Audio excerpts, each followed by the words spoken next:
Hi everyone, and thanks once again for tuning in to Smash Factor TV.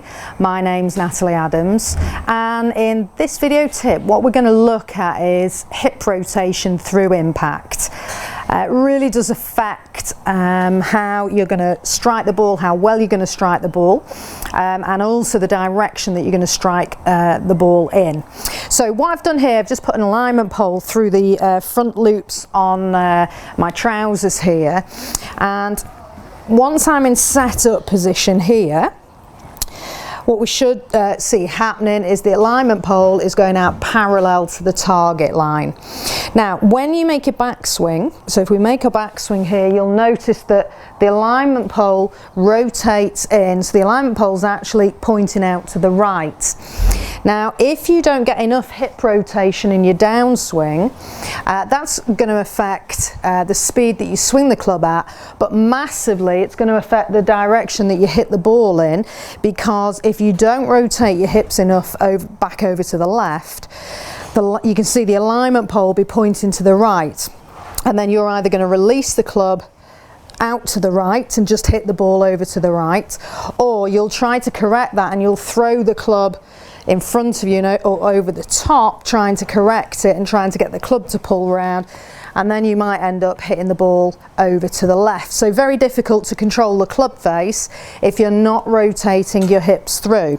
Now what I've done here, I've popped another alignment pole in, and this would be great for you to do to see if you're in the right position at impact. And what I've done with this alignment pole, I've placed it behind me about a foot behind the line that I'm standing on. So the middle of my feet here, if we imagine my alignment line going out there, and this alignment pole here is about a foot behind me, and it's about a foot and a half to the left of me. And what I'm going to do is I'm just going to get the feeling that when I've made my backswing, I've got to get the pole in my belt loops here, I've got to get that to rotate round and to hit that alignment pole before I strike the ball, and that'll really get me rotating my hips round. Okay, so that's a really good drill for you to practice, to give you that feeling of where your hips should be. So you can hit the ball through on that. Just make sure that I've got this set in a plane perfector, so that when I go to hit the ball, that'll just knock over.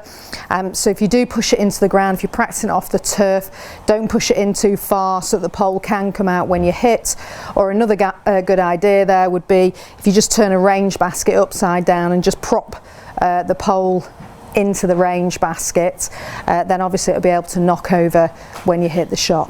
So let's have a go at doing that. We're going to work on just rotating round and making sure that we've got the hips turned, so that as we go through impact, your belt is towards the target, your torso, the front of your torso is more towards that target, and you can really pick that up on where this pole is. So we should see that we get the alignment pole in my trousers to strike the other alignment pole, and then we're going to go through impact. Here we go. So that gives me a really good sequence. I know I've turned my hips before I've hit the ball there, because I can hear the contact of the pole onto the pole. It's a really good drill to help you get turning through impact. It's a game-changing golf tip. If you'd like any more tips, please have a look at our YouTube channel. It's absolutely free to subscribe to. There's loads of videos out there now. Follow us on Twitter, and don't forget to follow us on Facebook. See you next time.